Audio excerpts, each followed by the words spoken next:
Hello, this is your local fan-headed friend throwing copper, and today we are going to work on a basic cover art tutorial.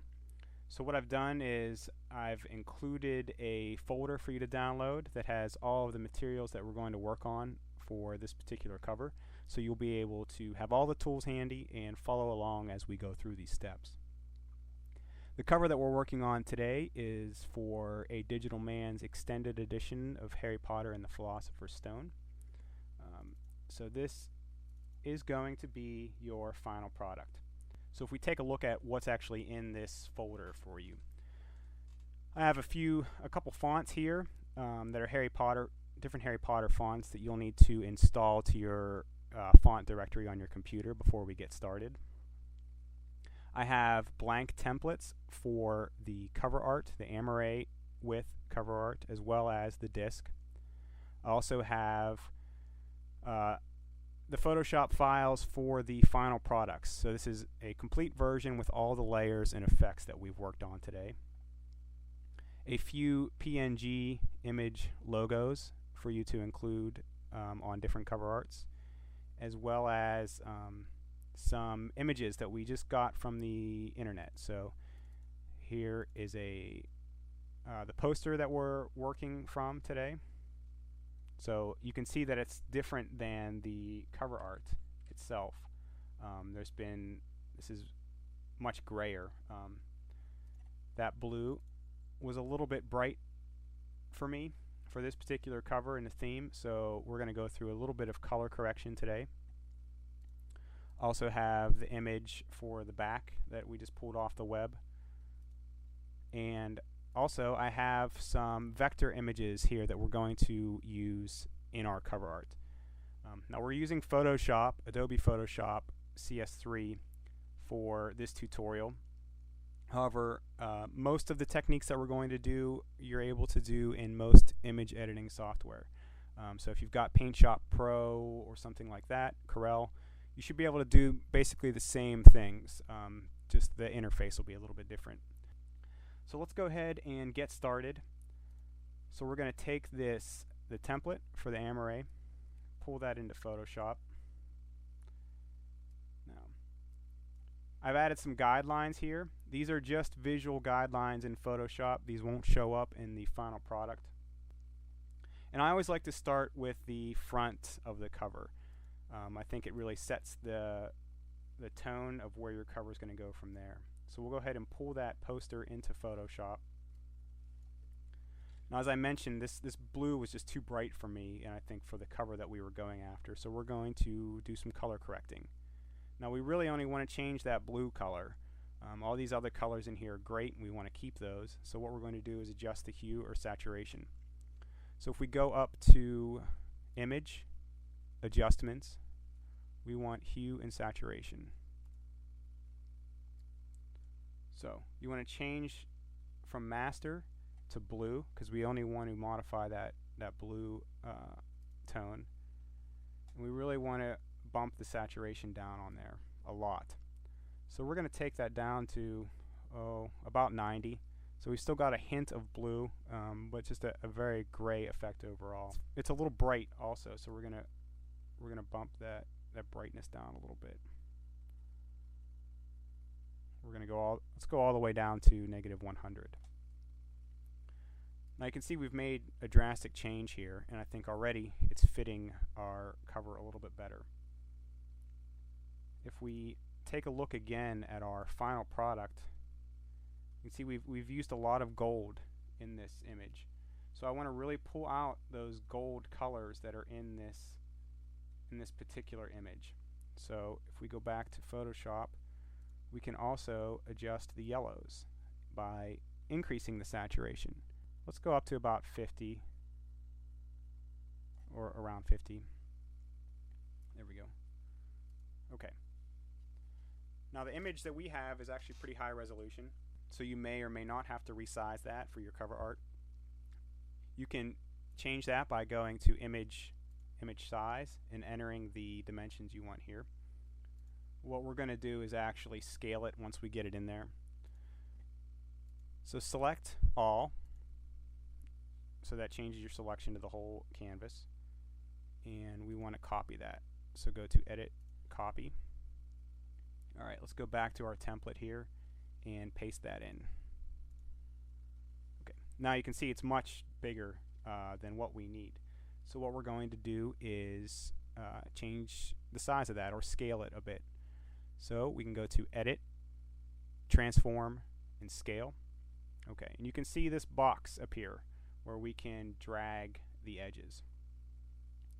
Now we want to keep the aspect ratio of this image constant. We don't want Harry to have a squished head or look real fat. So there's a button up here. It looks like a little chain that's maintain aspect ratio. So you want to click that and make sure that it's locked down. And now we can drag the corner of this down to change the size. And you can also move it around with this tool. So let's get this up in the corner. And we want this to line up about with the edge of our spine guideline. So we've got it there. Okay, let's move this up a little bit. If we take a look at that image again, you can see that we've got that logo and everything down here in the corner. So we'll need a little bit of extra room here. So go ahead and drag this image up until the edge is flush with the bottom and this right guideline for the spine. Okay. Once we've got that positioned where we want it, we're going to go ahead and hit Enter, and that'll finalize that adjustment. Alright. Still, if we look at this image that we have right now is still a little bit bright. Now I don't want to darken the whole thing, because we want to keep those whites and colors bright and vibrant. But what we do want to do is tone down these dark areas a little bit. So what we can do is go to Image, Adjustments, and Levels, and a window will pop up with this histogram here. So what we want to do is darken those dark areas while keeping some of those highlights. Over on the left of the histogram here, you'll see a black arrow, and as you drag that, you can see those dark areas start to get darker. Okay. Now we just want to do something subtle here, so set that to about 7, I think. And you can click Preview off and on to see what you've done. Now you can see it's a very subtle change, but I think it'll help out in the end. So let's hit OK there. Now we still need to darken up some of this outside area. If we look here at our final product, you can see we've kind of faded that out a bit.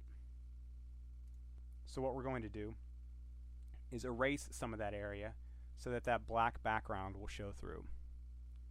If we go over here to our Tools palette, you'll see lots of different selections for tools. Right now we want to click over on this Eraser tool. So go ahead and click that. And that will change your toolbar here at the top. Okay, so we want a fairly large brush, and as you can see, if you move over your image, you'll see the size of your brush by the cursor. So we want something around 500 for this particular image.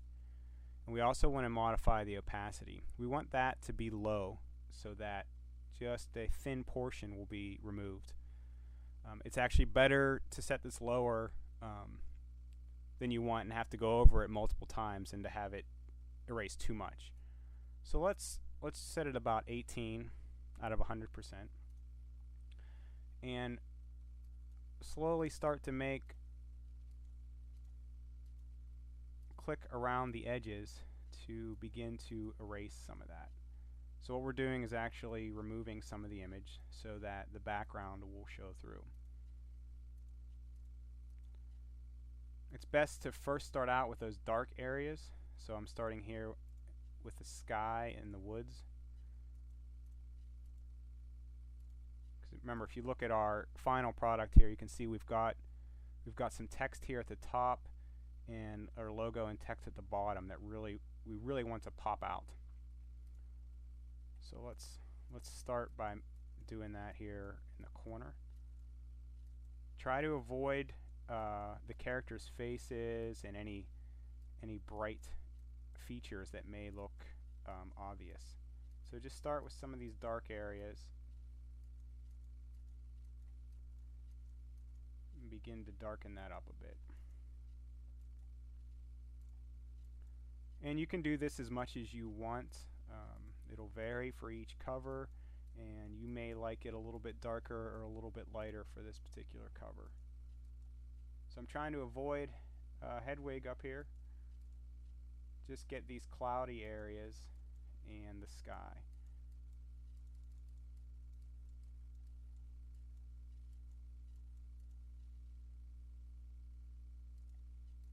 Okay, that's pretty good. Okay, so take a look at our final image again, and the next thing we have here are these our logos. So let's go ahead and work on that next. Change back to our move tool. If we navigate to our folder, we're going to have to go up to those vector images. We want to use the Harry Potter logo. So go ahead and drag that into Photoshop. And the screen will pop up asking you how large you want to make the final raster. Now it's better to make this larger than you need, and you can always scale it down. If you make it too small and then try to stretch it out in your final image, you may get some pixelation or some artifacts. So we want at least 1,000. It's better to go a little higher. Let's set this at 1,400. We can always make it smaller. Okay, now we've got this vector image. So it is transparent in the background, however, this is all white and black. Now we just want this black area to use for our image. So what we can do is go up here to Layer, Style, Blending Options.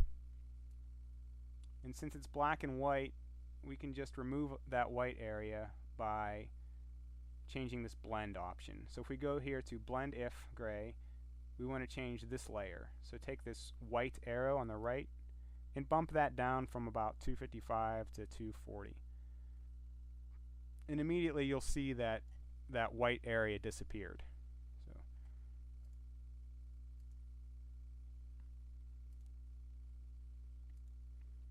So let's select that area, and we want to copy it. But we don't want to just hit copy or Control C, because that will copy the whole layer, even the parts that we can't see.